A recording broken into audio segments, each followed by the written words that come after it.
मांगल्ये शिवे सर्वार्थ साधिके शरण्ये त्र्यंबके गौरी नारायणी नमोस्तुते। महाराष्ट्राच्या कीर्तन आणि कथेच्या परंपरेमध्ये एक लोकप्रिय कीर्तनकार, लोकप्रिय कथाकार अशी आपल्या सगळ्या महाराष्ट्राची ओळख ज्यांनी बीड जिल्ह्याची निर्माण केली असे परमपूज्य प्रकाशजी महाराज साठे यांच्या मातृपितृपूजन सोहळ्याच्या निमित्तानं महाराष्ट्रात जे भव्यदिव्य सोहळे होतात त्यापैकी प्रतिवर्षी न चुकता न थांबता हा मातृपितृपूजन सोहळा दरवर्षी होत असतो। आई वडील त्यांचे लवकर गेले पण आपल्या जन्मगावातच तो सोहळा झाला पाहिजे। महाराज हा कार्यक्रम धारूरला करू शकतात, बीड जिल्ह्यात मोठ्या लॉन्सला करू शकतात, पण नाही, माझ्या जन्मगावातच तो कार्यक्रम झाला पाहिजे असा अट्टहास महाराजांचा असतो। जेव्हापासून कार्यक्रम करतात त्या सप्त्यात माझंही कीर्तन झालेलं आहे। थोडं यावर्षी निसर्गाची आपत्ती आहे, 30 तारखेपर्यंत पंजाब डकणी पाऊस सांगितलेला आहे, त्यामुळे तो पडणारच आहे। त्यांनी सांगितलं म्हणजे तो पडणारच आहे। एकला ऊन पडणारे म्हटले म्हणजे एकपासून ऊन पडणार, पण आता मे महिन्यात पाऊस आला म्हणजे जून महिन्यात तो कमी येणार, पण आता ते त्याला नैसर्गिक आपत्तीला आपण काही करू शकत नाही। पण सगळे सप्ते आता आज आसाराम महाराजांचा सप्ताह चालू होणार, माझं कीर्तन होतं, उद्या मोठा सप्ताह आहे, पण आता सगळे कार्यक्रम कॅन्सल झाले पावसामुळे। पण महाराजांसाठी आपण कौतुक केलं पाहिजे महाराजांचं।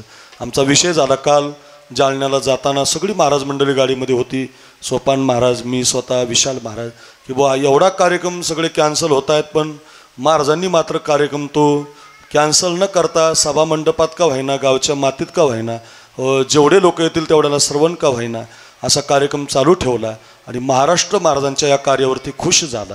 हे बघा, जर हे आकाशवर पडो पाय ब्रह्म घोळ भंगा जाय, वडवा नळ त्रिभुवन खाय परी मी तुझीच वास पाहेगा विठोबा।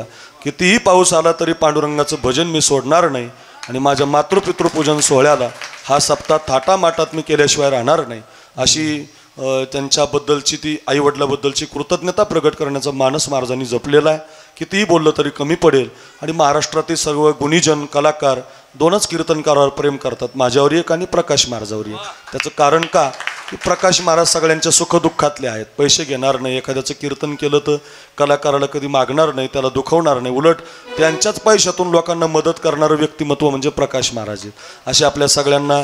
आणि हा कार्यक्रम तसा आता आहे, भरत महाराज, वनवे महाराज, आक्रूर महाराज, आप्पा महाराज, हे सगळे गायक वादक, नारायण महाराज, खिलारी गुरुजी, हे सगळे रवी महाराज, हे सगळे गुणीजन इथं एवढ्या पावसात हे कोण थांबतं महाराज, पण हे सगळे गुणीजन फक्त प्रकाश महाराजांना चिटकून राहतात आणि एक आक्रूर महाराजाला चिटकून राहतात। त्याचं कारण आम्ही असे गोड माणसं आहोत, सगळ्यांना धरून चालणारे आहोत आणि सगळ्यांच्या सुखदुःखात गेलं पाहिजे। समशत्रूचे मित्राचे जसं भक्तियोगामध्ये 12व्या अध्यायात वर्णन आलं तसं साधूचं लक्षण सांगताना आपण साधू नाहीत पण मैत्री जपणारी मंडळी आहोत, त्या संबंधातून ही मैत्री जपण्याचं काम महाराजांच्या माध्यमातून होत असतं आणि महाराज आमचे जिवलग मित्र आहेत। मी महाराजांना बालपणापासून पाहतो, लहानपणापासून पाहतो, आळंदीपासून पाहतो, खूप कष्ट केले महाराज, फार कष्ट केले आणि आज तर कथेच्या बाबतीत 2 वर्षात एवढे मोठे कथाकार झाले की भगवानगडाच्या नारळी सप्ताहात महाराजांची कथा झाली।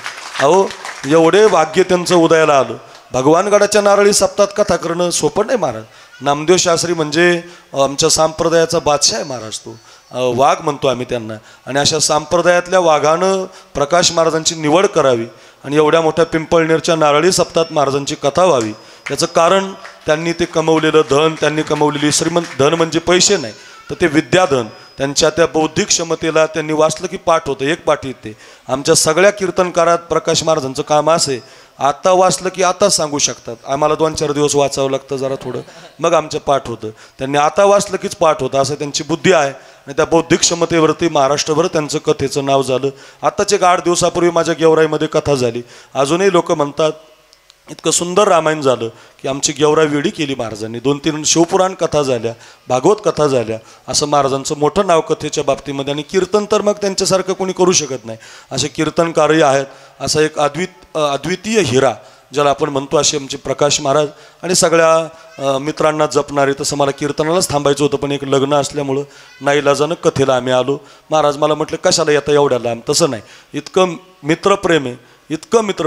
आता पुढच्या वर्षी माझ्या वडिलांच्या कार्यक्रमाचं महाराजांनाच कीर्तन दिलेलं आहे, मोठा सोहळा असतो आपल्याकडे, प्रकाश महाराजांचंच कीर्तन आहे आणि भूता परस्परे पडो मैत्र जीवांचे, या माऊलीच्या ओवीला अनुसरून आम्ही सगळे मित्र आहोत, मित्र नाही तर सखे आहोत, असं या सख्याच्या कार्यक्रमाला सगळेजण आले। खांडवीवाडीचे आमचे हे सगळी मंडळी, सगळी मराठा समाजाची मंडळी आहेत महाराज। बघा हा विजय प्रकाश महाराजांच्या कार्यक्रमाला परतूर तालुक्यातून खांडवीवाडीचा समाज इथं येतो, हे कमवलं पाहिजे आणि हे कमवणं तुमच्या गावाला दिसलं पाहिजे. सोनी मोहासारख्या गावात, छोट्याशा गावात महाराजांसाठी इतकी मंडळी येतात. भरत महाराज, नारायण महाराज, रवी महाराज, ही मंडळी नारळी सप्ताहात भेटत नाहीत. ती मंडळी आपल्या गावात 8-8 दिवस थांबून आहेत. 6 दिवस हरिपाठाला आहेत, भागवत कथेला आहेत, ज्ञानेश्वरी पारायणाला आहेत. हे सोपं नाही महाराज. याच्यासाठी जीव द्यावा लागतो, आपलं समर्पण द्यावं लागतं, मैत्री टिकवावी लागते आणि ते काम.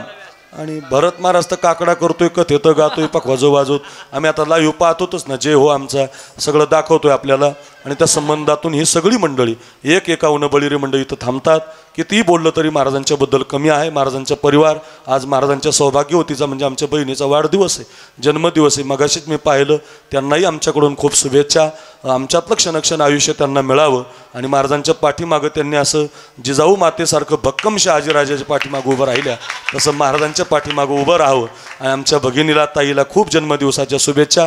दत्ता महाराज सोनवणे यांची वाणी गोड आहे, अगदी गोड अशी भागवत कथा. एवढ्या शॉर्टकटमध्ये सगळे प्रसंग सांगितले, फार आनंद वाटला. नाही तर एवढं जमत नाही एखाद्याला, मलाच जमलं नसतं, पण त्यांनी ते फास्टमध्ये केलं आणि छान अशी कथा महाराजांची. आणि हे गायक वादक हे खरे प्रकाश महाराजांचे गायक वादक आहेत.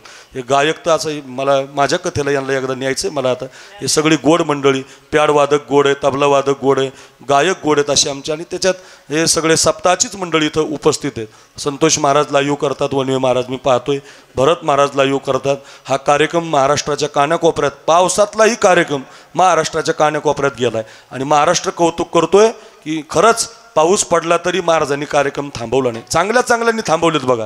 कोणी पत्रिका इंद्राणी सोडून दिल्या, म्हटलं आता आपण बंदच करू हे कार्यक्रम, पाऊसच तेवढा आहे महाराज.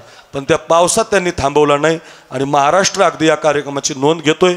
विश्वमाऊली ज्ञानोबा आहे, जगद्गुरु श्री तुकोबा आहे, राष्ट्रसंत भगवान बाबा, या सगळ्यांचा आशीर्वाद महाराजांच्या पाठीशी सदैव राहावा आणि महाराजांचं हे नाव चंद्रसूर्य असेपर्यंत अगदी चिरकाल टिकावं अशी सदिच्छा निमित्तानं करतो. सोनी मोहा गावाचं ते भाग्य आहे, पवित्र ते कुळ, पावन तो देश, जेथे हरीचे दास जन्म घेती. म्हणून अगदी या मातीला प्रणाम करतो, महाराजांच्या या कार्याला मानाचा मुजरा करतो. सर्व आमच्या गुणीजनांना धन्यवाद देतो.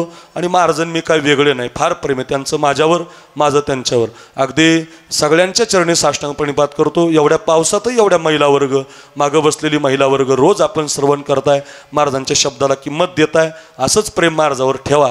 गावातल्या माणसांनी प्रेम ठेवलं की मग जग प्रेम करत असतं बघा. म्हणून गावातल्या माणसाचं प्रेम फार भाग्यानं मिळतं आणि ते प्रेम सोनी मोह्यानं महाराजांना द्यावं अशी सदिच्छा निर्माण करतो. या ठिकाणी माझे लांबलेले 2 शब्द थांबवतो. सगळ्यांना रामकृष्ण हरी. धन्यवाद.